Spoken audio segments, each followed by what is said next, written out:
Welcome to UC Today with me, David Dungay. I have with me today Scott Riley from Cloud Nexus. How you doing, Scott? Hey, I'm good. Thanks for having me on the show. It's great to be here, David.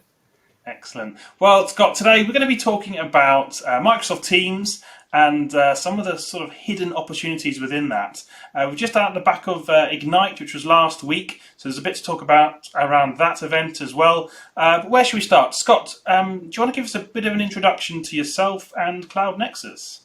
Oh, sure. So I'm Scott Riley. I'm the founder of Cloud Nexus. We are a little boutique consultancy who specialize in Microsoft 365 and Azure projects even. We predominantly work with other partners, so the big VARs or the MSPs, and actually support them in their projects. So whenever they need a bit of overflow or something that's just a bit of niche and a bit specialist, that's where we come in. So we get to play a lot with with Microsoft 365 and see an awful lot of customers, an awful lot of partners. Excellent. So, Scott, I'm really excited to talk to you today, actually, especially because of that MSP partner sort of focus you have as a business. Perhaps you can give us a bit of insight. How are the partner community viewing Microsoft Teams and that opportunity at the moment today? Well, that's a really interesting question because I think you get two very distinct types of partners. You get those IT partners who are coming at it from the cloud native Office 365 side of things, and then you'll get your traditional VoIP lines and minutes and maybe even MPLS type partners who are coming at it from the connectivity and infrastructure side, and they're seeing it from very different angles, I think. What's becoming really clear though to me is that wherever you fall in that, Teams is seen as a fantastic opportunity. We've already seen, like last quarter, the numbers were 115 million daily active users. It's everywhere. It's absolutely massive. And more, you mentioned Ignite there. There's more and more investment going in. There's more, ecosystem that's growing around Teams day on day. And what I think is that the partners are coming at it in a couple of different ways. One side will come at it and say, great, how do we drive the most out of that Office 365 subscription? Teams is an important part of that, so what do we do? And the other guys are coming at it going, right, Teams could be a threat, when it comes to lines and minutes and voice. So how do we have a Teams offering? How do we bring something into our portfolio that rivals Teams? And I'll be really honest with you, most of the time when I see that, the initial answer is, well, I want Teams, but I want it to use my phone system. So I'll compete against, the built-in Microsoft calling plans. And I totally understand that because, once you get beyond a handful of users, the price points are astronomical. So the partners are going in going, hey, I can do a better price point. I can do bundled minutes and lines and all that kind of great stuff. But I can bring in some of my specialist stuff, my contact center or my call recording, my compliant call recording. I can bolt these things into Teams. Teams doesn't do that out of the box, so I've got some special sauce I can add. That's all cool. The guys on the other side, coming at it from the IT side, they are generally going out and finding a wholesale partner. So someone who can add the direct routing, the call recording, the contact center. So everyone's kind of grabbing onto Teams doing voice, which I think is makes perfect sense. I maybe think it's not the full story that they're going for, but it's a good start. Okay. Well, you mentioned Ignite there. I mean, let's talk about it now. So, there's a raft of announcements just last week. A big one, Operator Connect. For those partners, as you mentioned, who are looking for ways to sort of combat Teams or ensure that their phone system is the phone system used with it. What does Operator Connect? What is that going to mean for the partner community? Well, yeah, this is really interesting, and I feel like it's going to ruffle some feathers at some levels. So essentially, Operator Connect is Microsoft giving customers the choice when they go into the Microsoft portal of a select number of partners that they can go and buy direct routing from straight away. So it's already integrated into the portal. So your choices have just become, you can buy the calling plans from Microsoft, or you can buy from one of our directly connected partners. Now, that's a challenge, right? Because if you're a UK wholesaler or disty or just a VoIP provider who isn't in that list, all right, you've already got a challenge fighting against Microsoft, and you're saying, hey, don't worry, because I've got better lines and minutes, I've got better pricing, I've got call recording, contact center, super. But now you've got this select tier of partners that are in Operator Connect, where Microsoft are almost saying, look, these are the guys we partner with. Why don't you pick from one of these? And we're yet to see what that's going to look like in the portal. I mean, is it literally just going to be a shopping list of partners and price rates and, hey, go and take some services from these guys? Really interesting. But it sort of signals to me is that Microsoft have maybe recognized that actually providing voice services directly to end users is difficult, and they are a partner run organization. They always say our customers are best served by our partners. This seems to me like they might be backing out of doing those calling plans and actually letting partners take over and take the reins directly integrated into the portal. So if I'm a wholesaler in the UK, I think I want to get myself on the Operator Connect list, and I want to get listed, and get my contact center and call recording listed in there as well, because that's going to make it really easy to have that conversation with the customer. Well, yeah, those wholesalers, that's already happening. If my inbox is anything to go by last week, people are already looking to see, well, how do they get on that list? Obviously, it's just a select few at the moment. I don't know if they've given any indication of how quickly they're looking to expand that list of providers or not. But yeah, certainly everyone's going to want to be on there. Yeah, and you can imagine, I mean, there's no timescales that I've seen in that announcement that say when new people will be added. They have said it is possible for new people to be added, and you can imagine a certification process like we've seen with people getting their SBC certified to work with Teams, handsets. There'll be a certification track that you have to go through to make sure your service fits the grade, and then you can get approved. But I'd imagine that's a long process to get through. We're talking 6 months would be my estimation to go through that process and get accredited, but there's no timescales on there as yet. But I would definitely be poking the Microsoft account manager, poking your connections at Microsoft, saying, hey, how do we get in on this list? I don't think it's an immediate threat, right? I just think it's the start of a journey that becomes threatening to wholesalers and VARs in the UK, because it shows the direction of travel, right? It shows which way Microsoft are leaning with this, and they want it all in the portal. They want this simple experience. Today, you're still going to have that same conversation with the customer, which is, look, Microsoft calling plans are really expensive. Yes, they've got some other ones built into the portal now, but actually you need this, you have this special requirement, you need someone that's there and understands your business. I can still have a value conversation that wraps all that together, and ultimately, if we're competing against lines and minutes on price, we're not adding that value. So I think there's still a great conversation that everyone can have that brings it to their direct routing platform rather than ticking one of the ones in the portal. Well, I think that's important to understand, because there was a certain amount of tension last week when that was announced. What does this mean?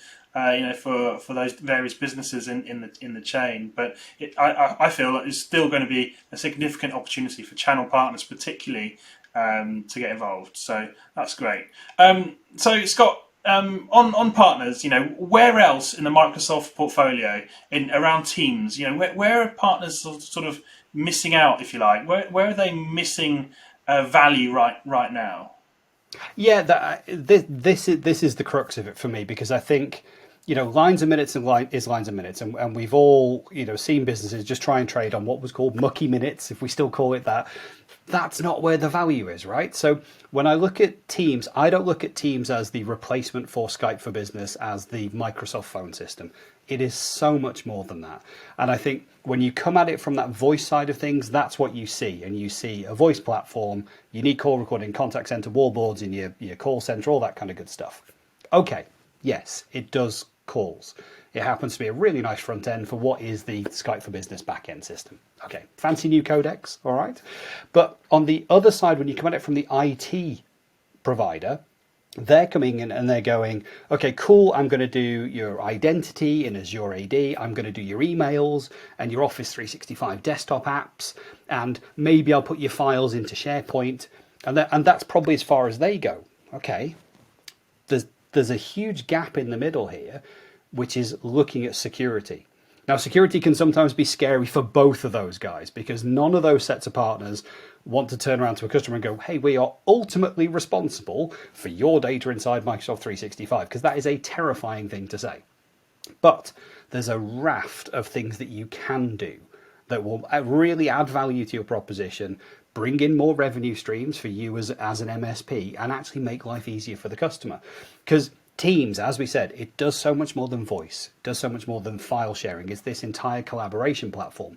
But what's happened over the last 12 months, whilst we've all been working from home, and 3 years, I suppose, really with Teams, is that as they've been using it for voice and video calling, and now projects, and now putting files in and saying, hey, how do we share these files internally? How do we share these files externally with a client? Can we set up a client project folder and share externally? Great, okay. So they've been working in this way to build up the ways that they use Teams. And that's then triggered people to say, well, hang on a second. How secure is all this stuff that we've been putting in Teams? How secure are these files and these folders that we're sharing with people? Now, for the people that are in the know, they understand how the security system works, and it's all built on Office 365 groups. But when you're coming at it from the phone system side of things, or you're just coming at it from the email side of things, you're not really aware of all the security capabilities in the middle. And we are having active conversations with customers on a daily basis that say, how do I lock down the data in Teams? How do I share it properly? How do I know who shared what with who? How do I bring, and we're still having BYOD conversations, but how do I make sure the data on these things, these personal devices, is safe?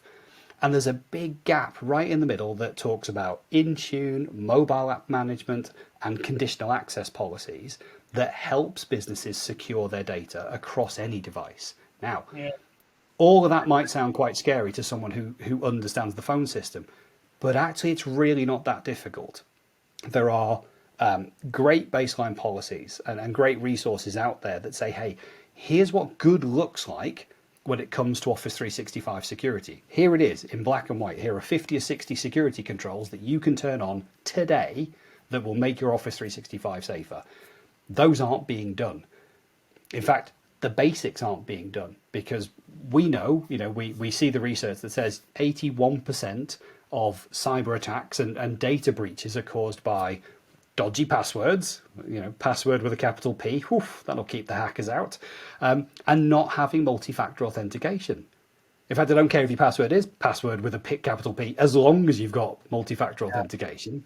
I'm being a bit glib, but those basics are still not being done. So we're bumping into customers repeatedly who've been migrated to Office 365 and they haven't had the basic security turned on. And so what I would say for MSPs and for the partners here is get yourself a security baseline. Okay, get yourself the best practice security baseline. If you want, you can go on the UK government's National Cybersecurity Centre website and download. Here are all the things that you need to do to make Office 365 safe. It has one for Windows 10 as well. Get yourself a baseline. Now you can go to every one of your customers who's got Office 365 and run a security check for them. Hey, would you like us to do a security assessment for you? Great. Because when you do a security assessment, you're going to come out with a load of red lights and green lights. Now you can go back to the client and say, actually, here's all the gaps that we've found. Let's put these right for you. So here's a small series of tiny projects, 2 and 3 days each, that are going to get you to a much better Office 365 secure environment. And we can do those for you. So you've added some value by saying, let's do a security check. You've shown them a gap, you've given them a roadmap, and actually that roadmap is bits of work that they're going to do with you to make it safer. So This all sounds good. In terms of skills, though, Scott, I mean, for partners, is this a zero level skills needed to just do this checklist? Do you really need some in-house skills to help you with this or not? Yeah, no. So I have to be fair. This isn't a absolute beginner level set of skills. So you do have to invest in some security training with the guys. You don't need an enormous team of people to do this, though.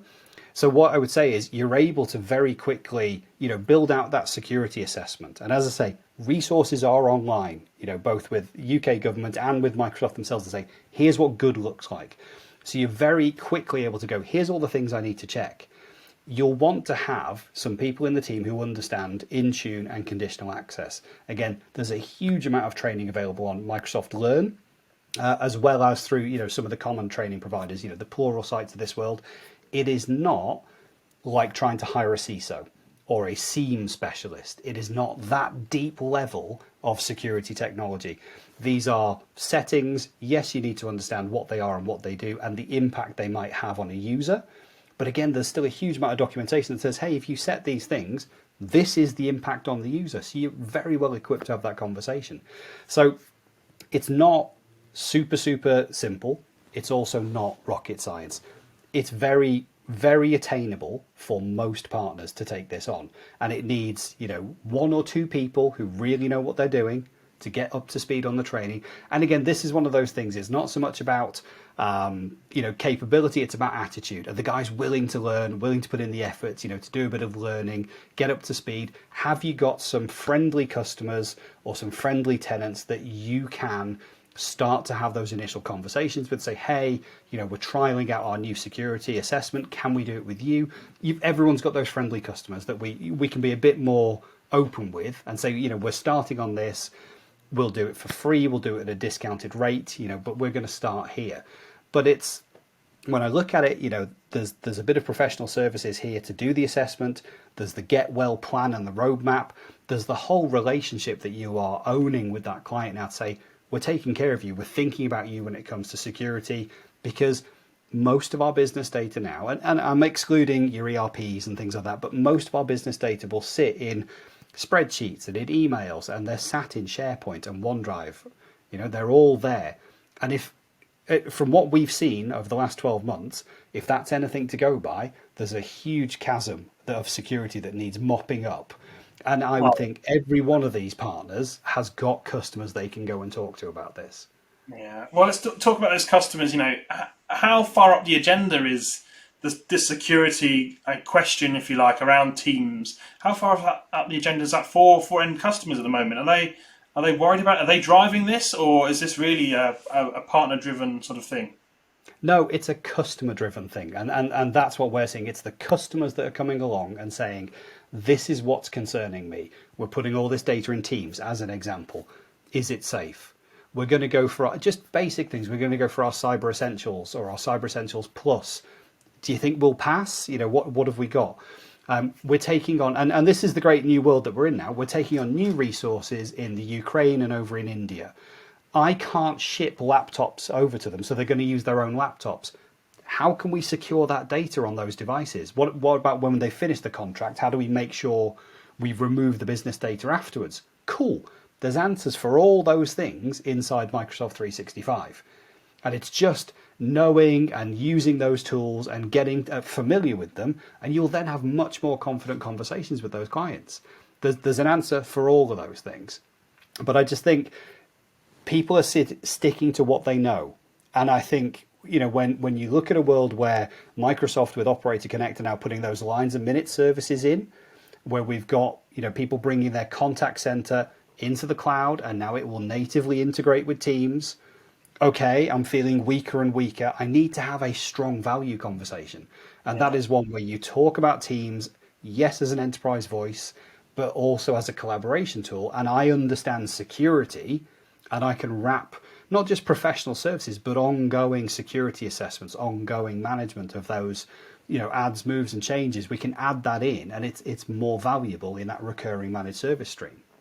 Yeah, absolutely. Well, what a fantastic opportunity that is really not that far out of reach for most partners, which is great. Okay, well, look, we've spoken about Operator Connect. Last week we did hear a lot of announcements, probably too many to touch on here. But what were some of your favourites from Ignite?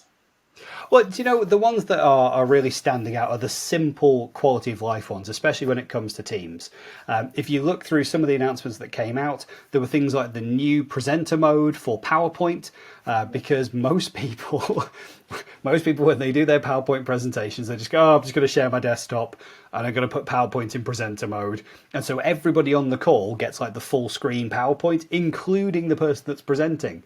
So now they've lost the video of everyone, so they can't see any reactions. They've lost their notes, so they can't read what they were going to say. So the new PowerPoint presenter mode, so PowerPoint Live, is this fantastic new experience where the presenter gets to see, here's my slide, here's all the slides that are coming, here's my notes, and here's the video of everyone else in the call. So I can actually see what's happening and whether people are really responding to what I'm telling them. In addition to that, we've now got, if you've been on the LinkedIn live streams, you'll have seen this where you can hit the little applause and the thumbs up and the hearts whilst people are on the live and it streams up the screen. We've now got that in Teams as well. So actually, as you're having a presentation, you can get that kind of interaction and feedback.